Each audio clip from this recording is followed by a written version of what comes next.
Cashomaniacs.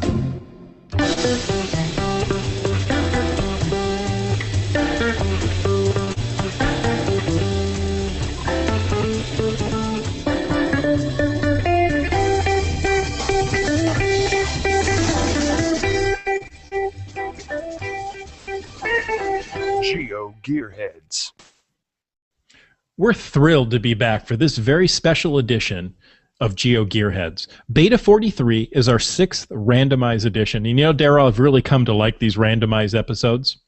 But what makes this one special is that anyone whose comment was used in this edition is eligible for one of the several awesome gifts. The folks from Magellan have been very generous in donating an Exploris GC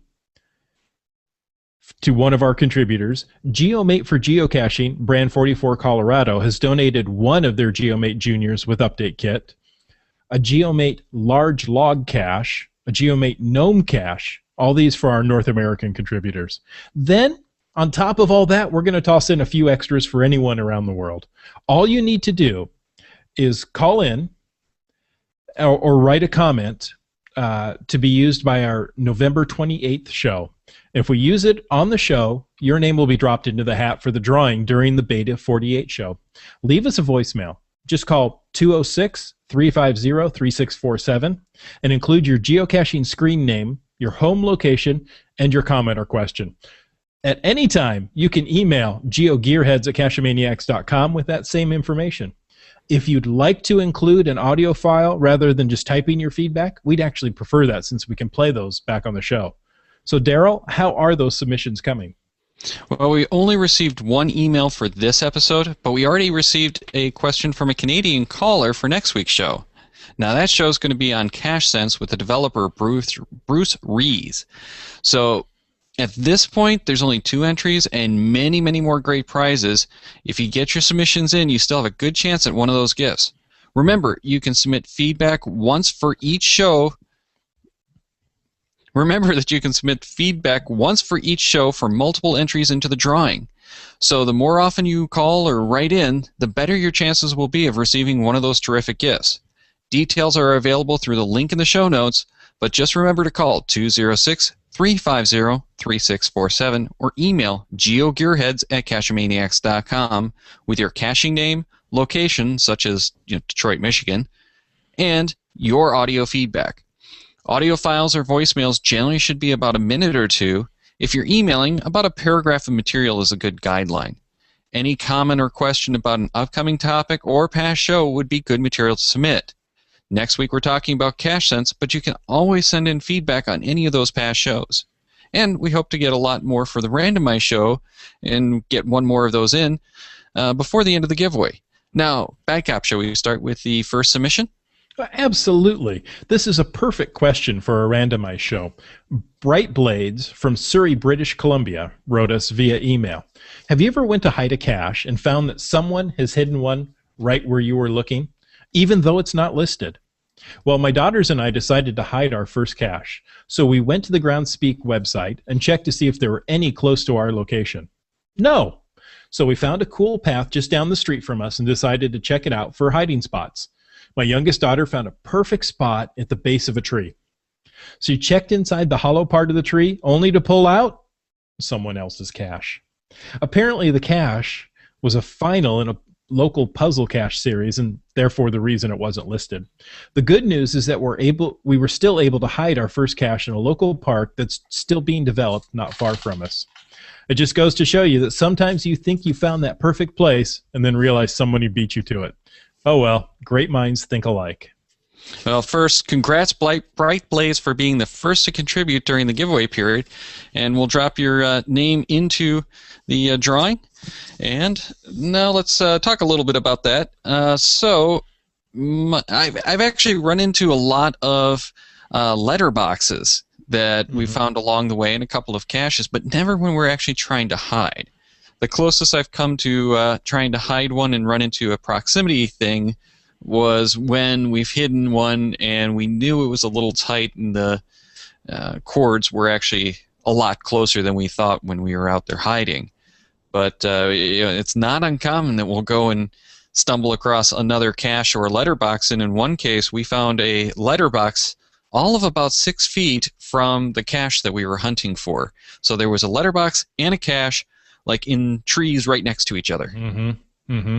And now with multiple listing services, it's easy to have a cache from multiple listing services such as opencaching.us in, if not the same hiding spot, very close by. Now, if you had went and submitted the cache to geocaching.com, the reviewer, which has the listing of all the steps of a multi or coordinates of a final of a puzzle cache, would tell you that no, there's already a cache placed there. You can't hide it there.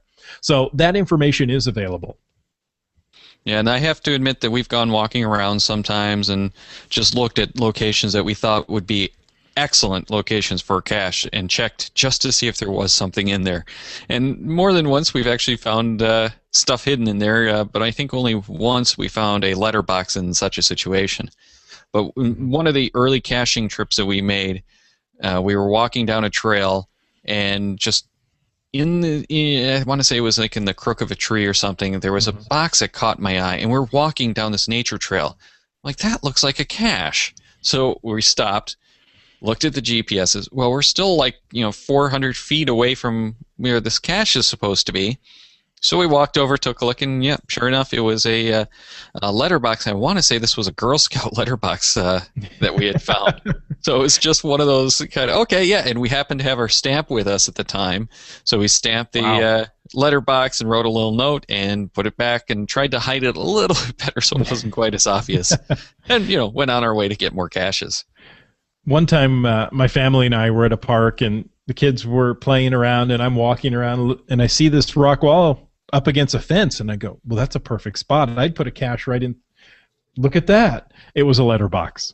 So I was able to get that. Now, another time I was looking for a Munzie that ended up not being there. But, you just keep widening your search radius until, you keep looking. Well, it was on a raised platform, and I went around the outside of it and down, and I see this dog tag on there with coordinates.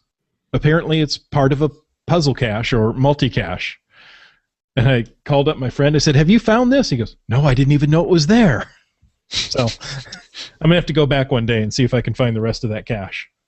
Yeah, we've found one or two finals for caches without knowing where the cache was. One, we were out hiding Munzies and found a cache there, and we're just waiting for it to be published. Found out it was and it was in a location that we didn't want to put a cache either, so it was perfectly fine with us. But we found out later from the cache owner that it was the final for one of his caches, and he's like, "Oh, go ahead and log it. You found the cache." I'm like, "Yeah, no, I don't think so. I didn't solve the puzzle." And there was another one where it was actually an archive final where the owner thought that the container had gone missing, and we stumbled across and like, no, it's there. We signed the log. He's like, okay, cool, go and log the cache. And that one we actually did because it was an archive cache where we found the container, and it was kind of a cache rescue kind of situation. Mm-hmm. One other time, Wits End and I were out lunchtime doing a multi, and we ran out of time. I think we came back 3 days. And finally said, you know what, there are just too many legs in this. And we looked around and said, where would, after we figure out, we're just going back and forth in this strip mall. Look over there. Sure enough, we found the cache. I was like, okay, I'm done with the multi. Just let me sign the log and move on. Yeah. You had mentioned the letterbox thing earlier, and so would I, and that's something that's kind of good to bring up, is if you do know that there is another container nearby, it's probably best to not put the cache there. Not only are your cachers, your finders, possibly going to get confused and sign the wrong one, but the hunters for that other cache might have a similar problem. So as a general rule, it's good to leave enough distance where it's obvious. And that's not necessarily a set distance. Sometimes it could be 20 feet is enough room. Other times you might need more like 100 or 150 feet. So that's something that you just have to take into account based on that location and figure out. But it does make it a little bit unpleasant if you have confusion over which cache is which. And we see that a lot with people who place replacement caches for containers they think have gone missing, and then the container shows up, a month or so later. Right. Exactly. When it gets that cache creep and moves away from where it's supposed to be. Yeah, exactly. Or we've seen them where people have actually taken the cache and then realized, there's nothing worthwhile. I'm going to put it back, and they don't put it back in the same spot. Or there's actually been a few where one cache is stacked right on top of the other. Wow. That's a lot less uncommon than you might think. Well, I know that you've gotten an iPhone 5 recently, and I haven't yet. Oh, I thought you had. No, well, I'm still waiting for it. You got the iOS 6 update, which gives the Siri to the iPad 3. Exactly. Which is now a dead product, but we'll probably get into that a little later. And we've played a little bit with the Siri on that, and enjoyed some of the humor that's embedded.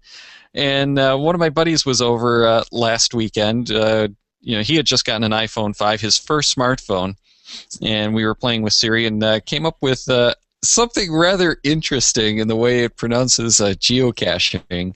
So we kind of wanted to reenact that with some recordings that I've taken off of the Siri responses. So this is a reenactment. I'm not going to try to pass it off as real because I have edited, because otherwise it would have been a lot more annoying. So this is how Siri likes to pronounce geocaching. Siri, I would like to go geocaching. Which app would you like to use? Geocaching, Geosphere, or IG Pro? I love the geocaching. Geocaching. I have that stuck in my head now, and I keep thinking of like some of the old train songs and using that as like the background track, to make the sound of the wheels on the steel rails. Geocaching, geocaching, geocaching. So if we have anyone who's musically inclined, please, I'd love to hear a geocaching take on some old song, and use that as the bass for the railroad sound or something. That would be there you go. That would be too much fun. The travel bugs could do that. Oh, no kidding. That would be a great one. When they did, I can't remember the name of the song, but they, the farmer who was worried about the people gathering at the end of his field. Oh, yes. They're from the planet Geocache. Yeah, I Am Muggle Guy was the name of the farmer, but I can't remember the name of the title or the title of the song. But the Siri is an interesting tool, but what I really love is just the plain old voice dictation. And I've had that on 3G, and it was just a little too slow. But now that I've got LTE, and the way that the voice dictation on both Android and on iOS works is it's actually taking an audio file and sending that to a server to be translated and sent back. Or transcribed is the right word, not but what I'm finding is under LTE, that's now fast enough that it is really usable, really enjoyable. Yeah. And I was running around on the campus of Oakland University Sunday, and I did almost no typing. As I'm going from cache to cache, I'm dictating and to Munsies, I'm dictating my notes, and it just really made it quick and easy. And I wasn't staring down at my phone as much, so I could move a little bit faster. I didn't have to pause as I'm going over the bridge and that kind of stuff. So I'm finding that that's really a nice way to do field notes, because I can drop in a lot more information a lot quicker. And I look a little funny because I'm talking to my phone, but especially on campus, that's not too weird. Well, you should take a friend with you, so at least you look like you're talking with someone else and not just to yourself. Well, I look like I'm talking to my phone, so that's not all that weird. Okay. Though actually, I guess if you're on campus these days, if you're actually talking on a phone, that does look pretty weird. That is Texting, weird. not so much. Yes. I don't know if they even work for phone calls anymore. No, well, and that's really the thing, is if I had the option, I probably wouldn't have voice on my cell phone at all anymore. The only time I use voice is when my boss calls. I could definitely do without that. So we have to get rid of these. They're no longer cell phones. They're just cell messengers. Yeah, LTE tablets or something. There you go. Yeah, I could definitely see you going that route. But yeah, another thing that I had mentioned on Google Plus a couple of weeks ago and got a lot of people interested in was logging via QR codes. And the whole reason I got into this was way back when we talked with Mountain Bike. He had mentioned QR codes and using that on his name tag to log, and I played around with it a little bit, but couldn't really get it functional at that point, so gave up on it, and then realized that I had an event coming up that I really wanted the name tag, and thought, since I had to redo my name tag because it got smooched, I might as well try to get the QR code. So I played with it a little bit more and figured out a good way to make that work, and a lot of people were really interested in it. Now, you can do all kinds of things to generate the actual QR code. There's online services that do it. There's apps for iOS and Android that will generate it, and you can email it. You can do all kinds of things with it. And, of course, there's apps on the computer.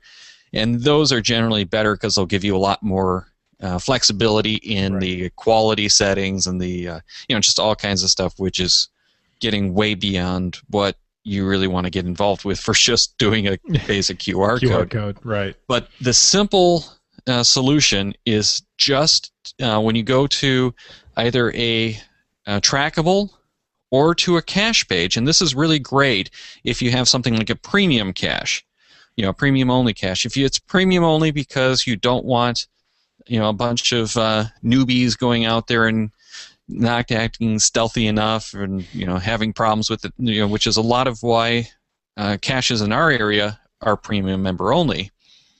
You can include now the QR code that will take them right to the log page, and this you've always been able to do this. You can right-click, copy link, save it, or send it to someone, and they can log it. So this is not a new thing, but by putting it as a QR code, that is a new thing, and something that you could do is if you have an event with like a dozen caches, create a QR code for each one, and people could just go down, scan, and log from that. So, it's kind of a cool method for that. But for trackables, it's going to know, if you do it right, where you search by your tracking number and then do the right click on the log, it's going to automatically insert the tracking number in there, so they don't even need to know what the tracking number was when they submit their log. Nice. Automatically going to paste that in.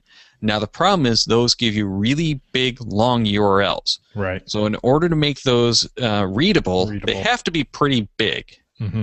So what you can do is use a URL shortener like Bitly, and that will create a shorter URL. But Nighthawk 700 for the trackables, this won't work for the caches, the premium caches. But for the trackables, you can use that cord.info URL shortener.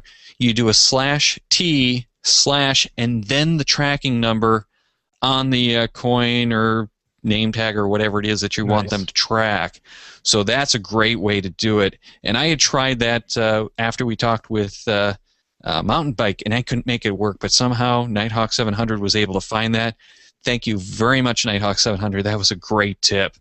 And that's something that just about everyone is going to want to take a look at if you have any kind of trackables that you want to make really easy for people to log.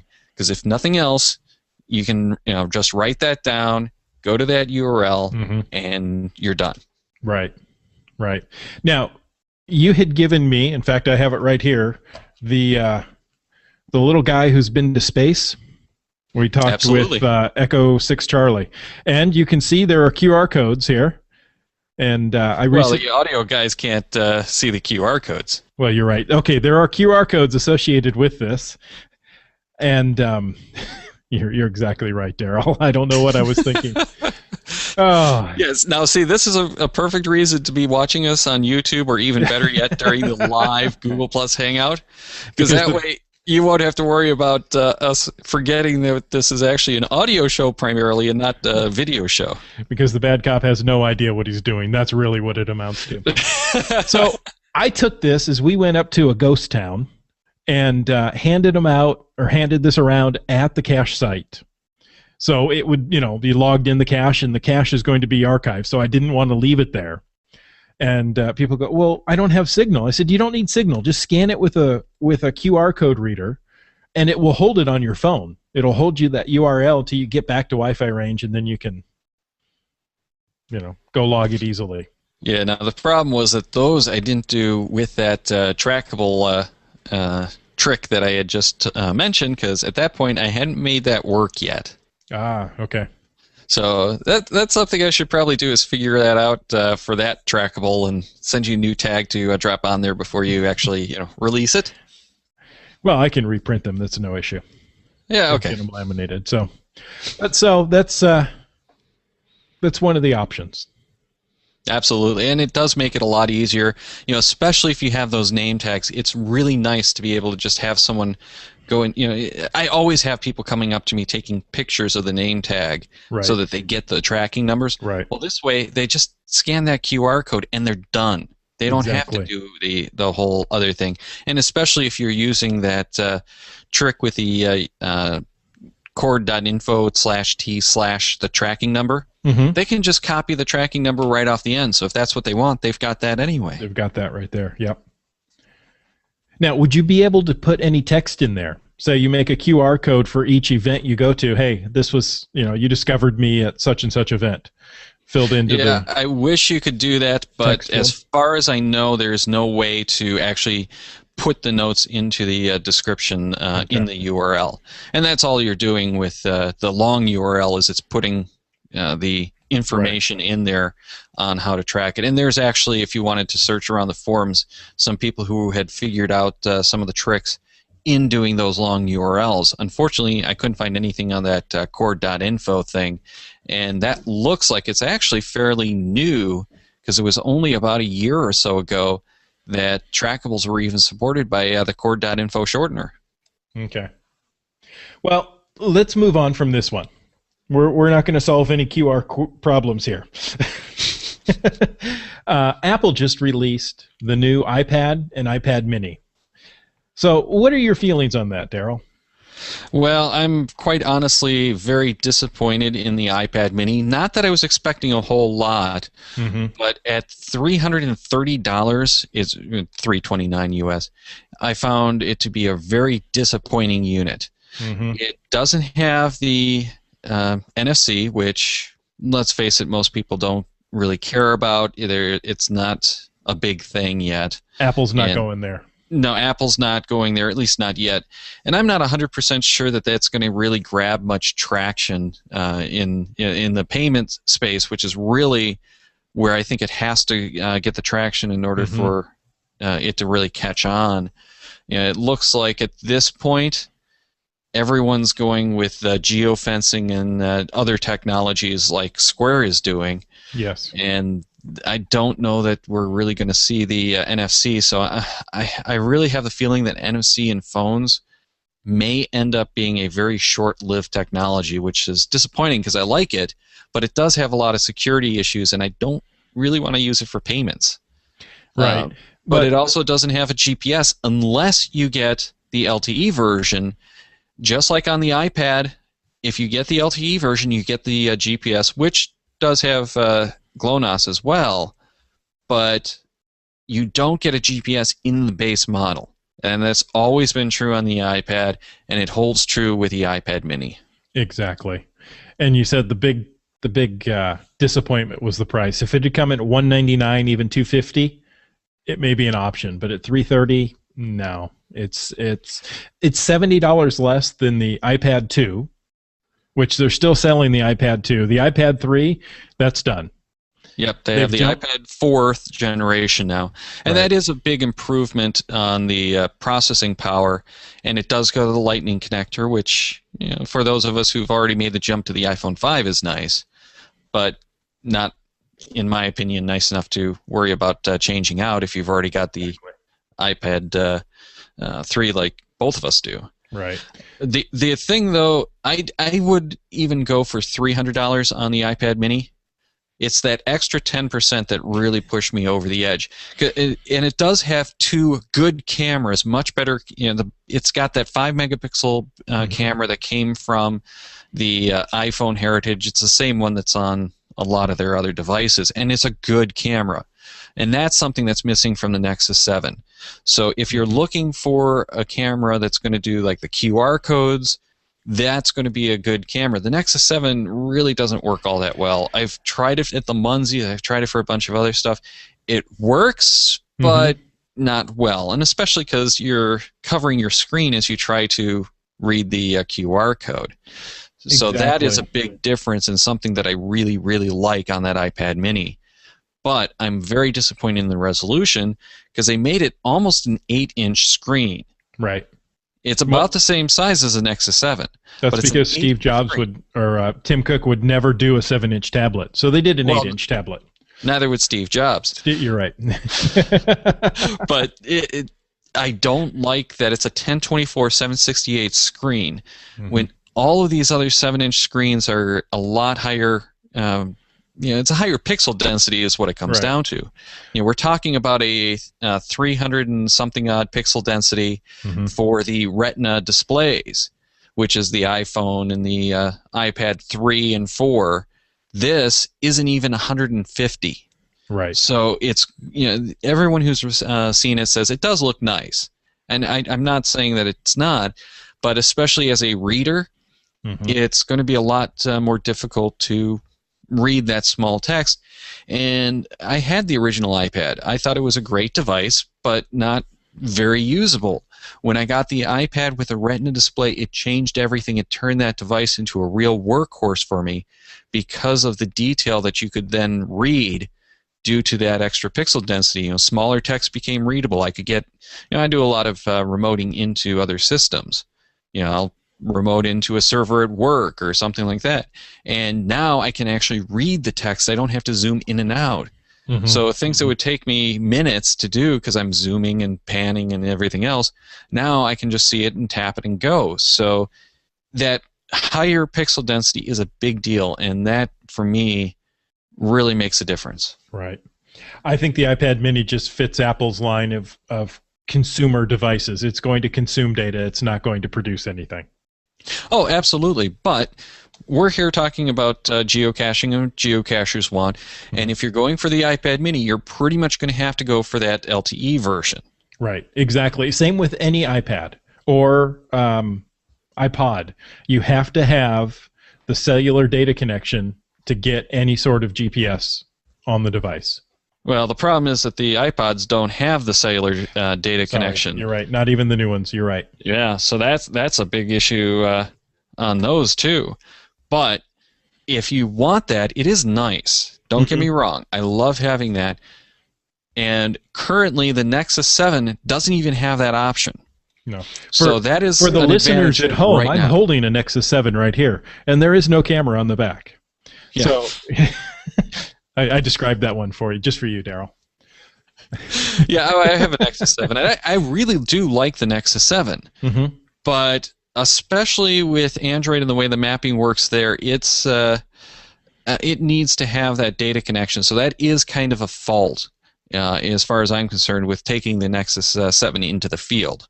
You really do want the data connection there. So that's an advantage that the iPad has. However, I think that the Nexus 7 all the way around is a better device for cachers, despite not having the camera and despite the lack of GPS. And I really like a lot of the new software that's coming out on Android. I shouldn't say a lot. There's really two that have captured my interest, and that's Neon Geo and CacheSense. And we're talking with the creator of CacheSense next week, so we'll find out a lot more about that.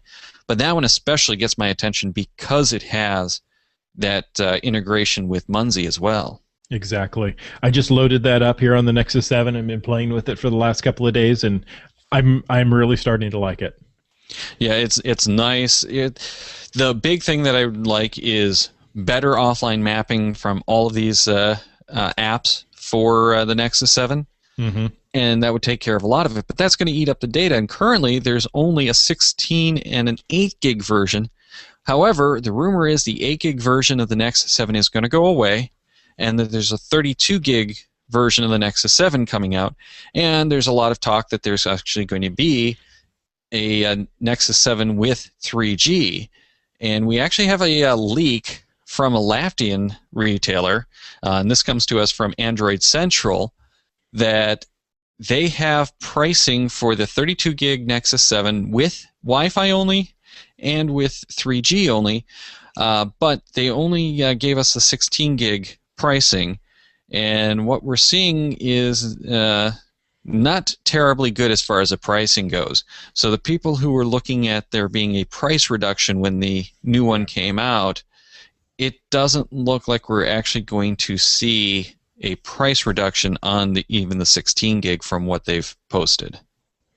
Right. So we're looking at a 16 gig Wi-Fi model at about $320. The 3G model is going to run about $400. Right, which is actually more than what it's selling for here in the U.S., and that's not uncommon.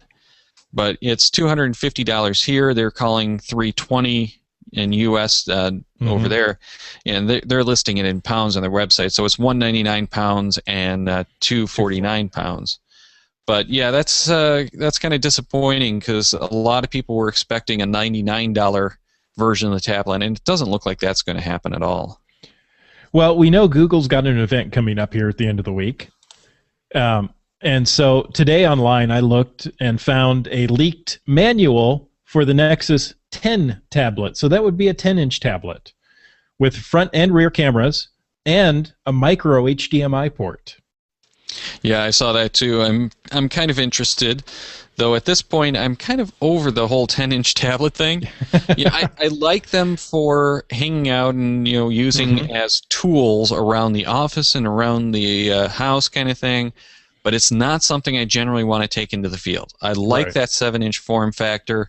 It's more portable. It's easier to use. It still gives you the size.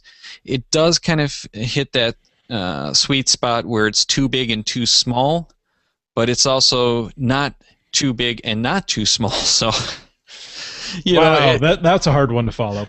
Yeah, it's one of those things where you kind of almost want like a 5-inch phablet is what they were calling it for a while. But you want something that's smaller so that you can carry it easier. But at that point, you're losing a lot of that screen real estate, and it becomes a little bit more difficult to use.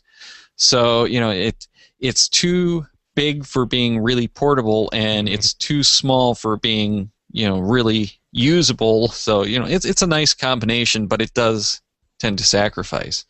Yeah, I agree. And the 7-inch tablets are nice. I mean, they'll fit into your hip pockets of jeans if you need to, get your hands free for a moment. It's not comfortable to walk in that way, but you can store it in there. And it'll fit into a coat pocket, where an iPad you can't do that with. With the Mini, even that is big enough that I don't think it's going to fit into pockets well. No. Well, the iPad Mini is the same size roughly as the Nexus 7 is. So you're looking at about the same thing. And I find that's it's a little wider, but it's roughly about the same size. And I find that the Nexus 7 is a little bit uncomfortable to take caching because it is so big. Now, the big problem I have with the Nexus 7 is it's not really bright enough to take outdoors and really be readable. But in the car, it's a great little nav computer, and I'm testing the RAM mount, generic 7-inch tablet mount for that, and I have to say that that's a really nice solution, and I'm very much liking that running cache, since I can see all of my Munzies, I can see all of my caches, so it's a really nice way to go and plan out your caching runs while you're on the fly. So if you don't want to do the pre-plan, I'm going to go here to here to here. Right. It really does work well for that, on the fly caching.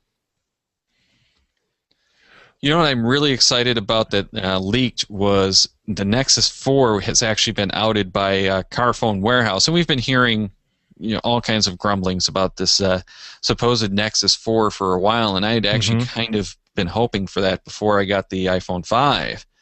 And it looks like it's actually going to be coming out shortly. And again, we mentioned the Google event that's coming up. Hopefully that's when they're going to announce that. And it's supposed to have a new version of Android, which is only going to be 4.2. And what we're hearing about that isn't all that exciting.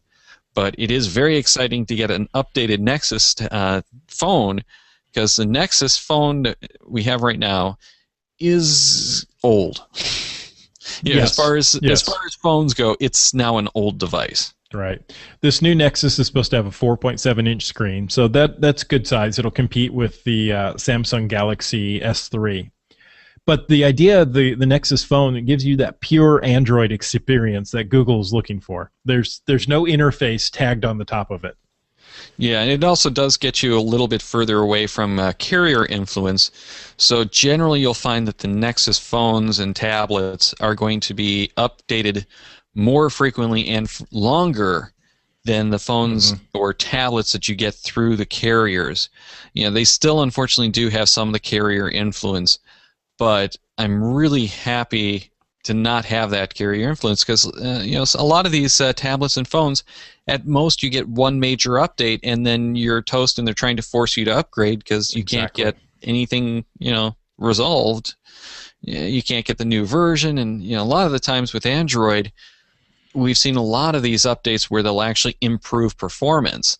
So even on the same old hardware, if they would just give you the new software, you get better performance. So that you know, they're really not wanting to go through all the effort.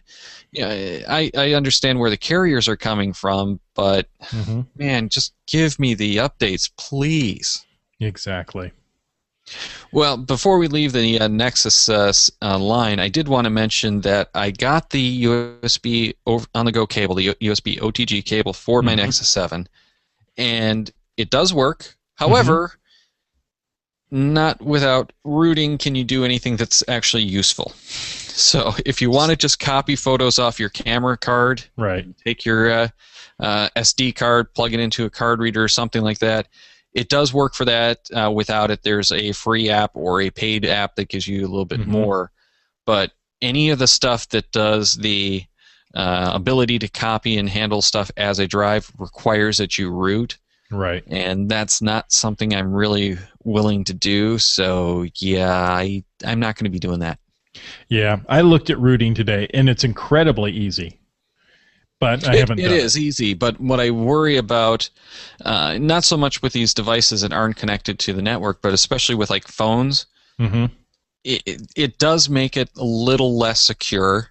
Yes. So you do have to play some games, and I don't really want to risk a device that's on the network like that being rooted and giving people potentially the ability to give me nasty malware. Yeah. And it's actually not that I'll get the malware that worries me so much, but they'll start taking over use of my phone. And we've actually seen this, and I want to say it was on Android. I know we had a situation like this on Symbian, where someone had written some malware that was actually getting in on people's phones and using their phones as essentially a botnet to do emails and to do SMS. And they were doing it over Bluetooth. Yeah. So they didn't even have to get into the phone. People just left the Bluetooth connection on because, I use it, and didn't secure it, and it was causing problems. There have been exploits, so this is not one of those hypothetical situations. This has happened. So it's one of those things where unless I have to root, I'm not going to, and I'm not that interested. So I'm not going to be rooting my Nexus 7 anytime in the near future. Well, and if it's your phone, there could be service updates that are required for you to continue to use your phone on the network, and if it's rooted, those might not work properly. So yeah. There's all kinds of other issues when you get into the phone with doing jailbreaks, rooting, unlocks, all that kind of stuff. So unless you're really geeky, I typically don't suggest that people do that. Now, if they're geeky and they understand it, go at it, have fun. Just remember, make sure to lock it down as best you can. And a lot of people I know have actually been getting some of this antivirus software and anti-malware software on their Android phones once they have done the root, because it is that much more susceptible. Yeah. Now, Daryl, we probably should have called this Tablet Mania at the beginning of the show, because there's still more tablets to talk about. Indeed there are. Microsoft just debuted their Surface tablets today, or just one Surface tablet, I should say. So the Surface RT came out today, $499 for the 10-inch version, 32 gigs of memory. No cellular data option, so it's Wi-Fi only. But it does, as I recall, have a GPS, so there is some hope. Yeah. So it has a full USB 2 port on it, and it has micro HDMI out. So Yeah, very nice. there are some very nice options there. It only runs Windows 8 RT. So that's not going to run most of your current Windows programs. And right now, the RT store, shall we call it, is still pretty small. They say there's about 10,000 apps there. But that will grow over time. Yeah, and that's really going to, I think, throw a lot of people for a loop and cause a lot of people to be turned off on the Surface, is that it doesn't run the Windows apps that they're used to. So I think a lot of people are going to kind of get turned off to the whole Surface thing and the tablet thing again. You know, we've gone through this with Microsoft before, but at least in the past, when you got a Windows tablet, it would run all of your apps. It just wouldn't necessarily run them well. Well, now it won't run them at all. Okay, well, the one I'm excited about is the full PC and a tablet, the Microsoft Surface Pro. That's yet to come. That's supposed to be released in January. That one runs full Windows 8 Pro with an Intel Core i5 processor. Yeah, that one looks a lot more interesting, and it is going to, of course, need more storage, so they're going to have that one in the 64 and the 128. 128 gigs of storage. That one has a full USB 3.0 port on it and micro HDMI. So it is Windows on a tablet, and that's the one I'm excited to look at. My big question is, will it run GSAC? Yeah, I would imagine it probably would run the current versions of GSAC, but it is Windows 8, and I've heard some issues with Windows 8 not running some apps correctly, so I wouldn't count on it. If that's what you want, I would say hold off and make sure it's going to work before you do it. Yep, exactly. I'm going to grab one for work and see what all it can do, so I'll be able to tell you if it runs GSAC. All right, sounds good. Well, we are running... I'm going to redo that. I apologize for everyone on the live feed. Well, with that, I think we're going to wrap up this week's edition of the Randomize. What is this, number 6 now? 6. Mm-hmm. And move on, let you guys get on to other podcasts, and we'll see you guys next week with Cache Sense. I'm looking forward to that one, Daryl. Like I say, I've been playing with it on the Android, and I'm excited to talk to the developer. Check the Cacheamaniacs website at cacheamaniacs.com for more on the GeoGearHeads, including show notes for this and all of our episodes. We love hearing from our listeners, so leave us feedback by calling 206-350-3647, by emailing geogearheads@cacheamaniacs.com, or through social media. Your support helps keep the Cacheamaniac shows coming. Please consider making a PayPal donation through the link on our website to support the Cacheamaniac shows. GeoGearHeads is produced by Chris Offenauer and Daryl Wanberg. This show is copyright 2012 by Daryl Wanberg. All rights reserved.